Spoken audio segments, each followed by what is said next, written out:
Right. So the very good news is millions of Americans are back to work. The challenge is dealing with rising prices. So today the president will release oil from the Strategic Petroleum Reserve. It's not a long-term answer, but it should put some downward pressure on those prices. He's also going to talk about reducing the cost of prescription drugs, something we've got to get done. There's legislation to do it. And the cost of childcare, quality childcare. That's been part of his agenda. We still need to get that over the finish line. And we do expect the Federal Reserve to take some actions to reduce prices. It's important that they not overshoot. We don't want them to cool the economy off too much. But the president will talk about a number of strategies for reducing prices. War between Russia and Ukraine.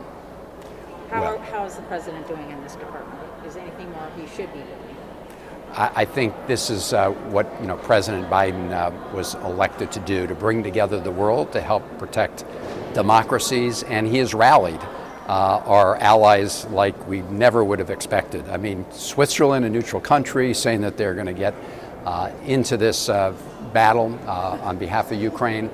Punishing economic sanctions are already hurting the Russian economy, and we also need to keep supplying weapons to the Ukrainian people. So the bottom line is this could be a long, long battle, and we need to be in it for the long haul in terms of keeping the sanctions on and continuing to supply the Ukrainians with the weapons they need.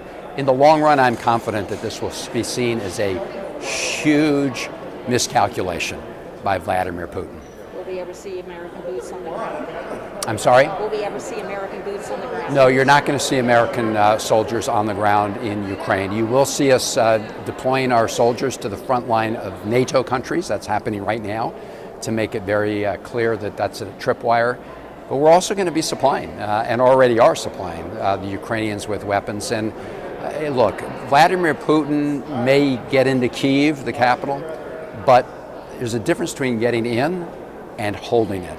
And 40 million Ukrainians are not going to allow themselves to be occupied forever by Vladimir Putin. He will pay for this, and it will be seen as a huge mistake, and we're going to do everything we can to make sure that he fails.